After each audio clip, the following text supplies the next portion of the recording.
coming to you from Evolved Custom Rod Shop, showing you the turning part 2. I made this brick in part 1. I'll put a card up here so you can see that video if you haven't seen it. First thing I'm going to do is get in my chuck here, tighten up my chuck. This is important, make sure it's secure and fairly centered.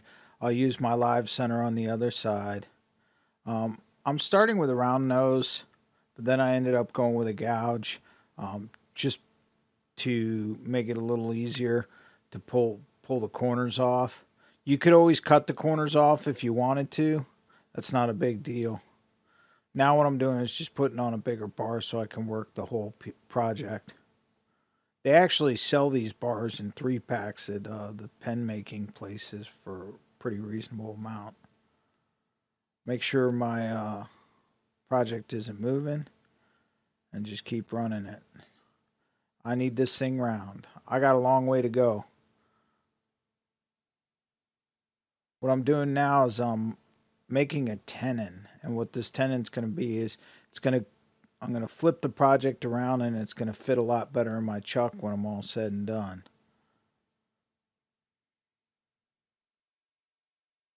Just keep working it.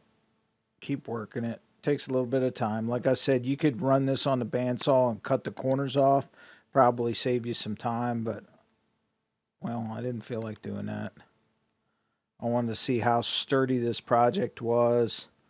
You know, this was a trial and error thing, but it seems to be that the pressure pot worked really, really well, which kept the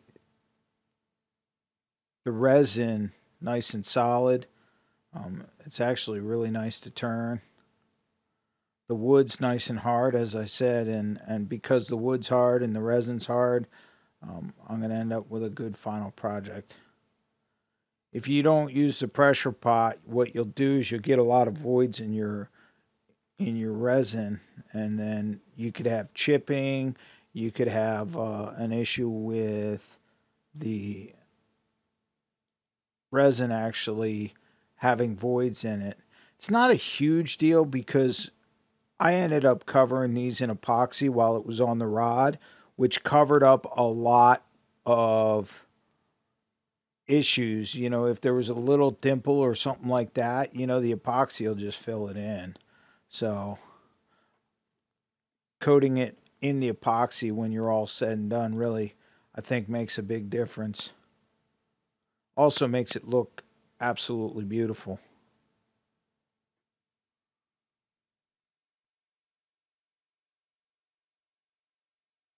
Obviously, I'm speeding up this part. Once you're turning on your lathe, it's all about having fun. It's not really about anything else. It's so relaxing just sitting here turning and turning. Got shards of wood and strings of resin just coming at you. It's very, very relaxing. Obviously, I'm taking my time. My tools are sharp. I'm riding the bevel to make sure that I stay into the project. The other reason I'm riding the bevel is to make sure that I don't catch the tool in any other part of the project. And I'm working back and forth. Obviously, this is going to be a split grip, so there's going to be a dip in the middle, so that's how I'm working it. You'll see me on the left side here shortly. I will actually start trimming it down with my parting tool, and what that'll do is once you get near the chuck and you're cutting, I'd rather have an exact place to cut from, so I ended up using my parting tool to get it down to where I needed to, but just keep working it. Now, this part of the project is totally up to you, whether you want to make square grips, whether you want to make different shape grips. I'm just going with a pretty standard tapered grip, nothing crazy. So now what I'm doing is my foregrip is going to be yay big. You see my measuring technique. I'm just using one of the rods I use to tighten my chuck, and I'm going to go in here until I get to the tape so I know how far to go. Okay, I now have my foregrip drilled. Now the live center will go in there, hold it nice and center to everything. Now I got to measure down to the diameter of the Aero reel seat. I'm using a CCT Aero reel seat on this project, so I want it to fit over the grip nicely. So again, I'm using my parting tool to bring it down to size. You know, I want this perfect. All right. So once you get down to a certain point on this, you're going to want to start test fitting. Okay. And by keeping the shape and the grip, you're going to feel a lot more confident in what you're doing. So now I'm going to test fit it with the Aero.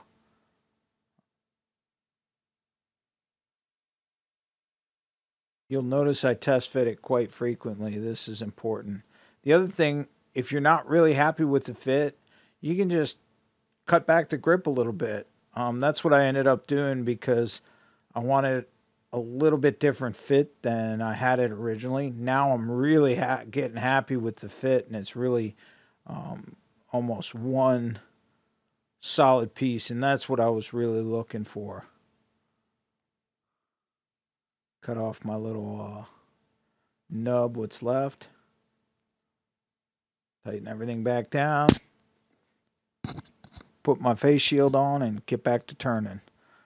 Shaping up the rear grip here. And again, I'm going for tapered here, so it's going to taper into the blank on the butt grip, and then the foregrip or the rear grip behind the reel seat will actually be tapered into the blank from the reel seat, and that's the look I wanted to go for. Now I'm putting on my respirator because we're sanding. Some of these exotic woods you really got to be careful of because some of them can be very, very harmful. If you notice here, I just grabbed strips of sandpaper. I'm not using anything special. Basically, just to get all the grooves out of here. Just keep working it. This is where I'm trying to get everything even, so I'm using a heavier grit sandpaper. If I want to make an adjustment to the shape or I'm not really happy with the shape, I'll come back in with a skew and just trim it up some. But if I'm happy with the shape, I'll continue with the sandpaper. And I'll go through my grits. Okay, basically this is plastic. I mean, you can really go up to wet sanding. I mean, you could do micro mesh on it and all that. But because it's a wood resin mix, I'm actually going to be using an epoxy finish on it. So I probably won't go below 600 grit on these.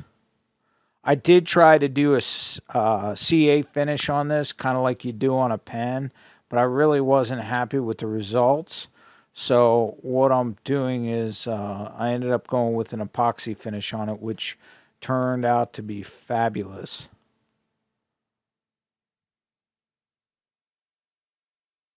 See, I'm just trimming it up. I wasn't real happy with the shape, so just taking more of it off. Then I'll go right back to my sandpaper, get any and all grooves out.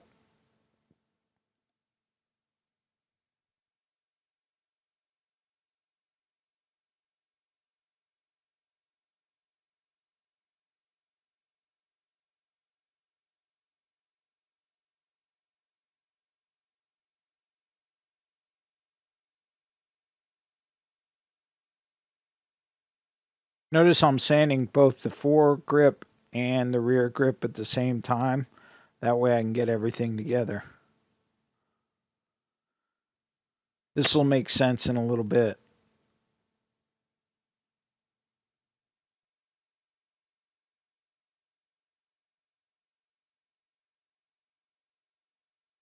Sanding is just like using your lathe tools. It's super relaxing. I don't know why.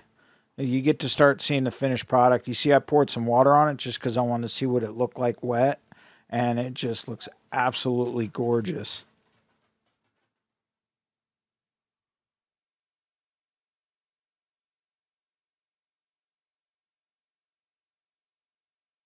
So now I'm just checking everything. I'm cutting off my foregrip here.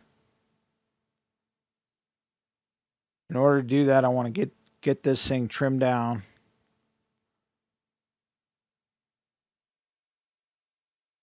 What I'm using is the diameter of the drill bit that's going to go on the rear grip. It'll make sense here in a minute because the diameter of the rear grip is basically about the same diameter as the blank. It's a little bit bigger, but that's okay. So now you can see here using my little flush cut saw. You can use a coping saw. You can use whatever you got to cut off the foregrip. And you can see here my grip's in. My grip's working. Looks good. It's just what I want. When I get everything set up, it'll look absolutely perfect. Now what I got to do is trimming the nose edge of the rear grip, rounding it out, making it look good. Because this finishing is easier to do now before I drill it and put the live center back on it to cut it.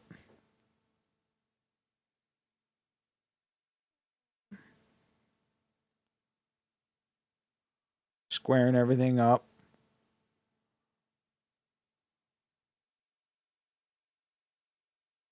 Now we're going to drill out the rear grip.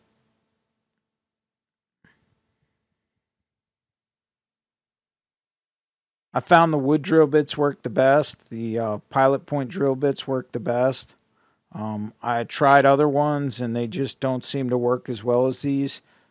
These are actually made for pen making. That's where I happen to get them. But you know what? You can buy sets of the pinpoints at a fairly reasonable price. I will make a suggestion though. You don't want to buy really cheap ones. Otherwise, they might work one time and then won't work again. I purchased some drill bits, some pilot point drill bits from Harbor Freight, and was not really happy with them. They didn't really last long. I'll use them in a pinch, but to be honest with you, I'm not real happy with it. Now, as far as depth goes here, I'm not using any tape or anything. I'm just taking a quick look at it. I just need to make sure that I'm getting enough of the grip. Because I've sanded everything and just checking for any kind of imperfections and where I want to cut this thing.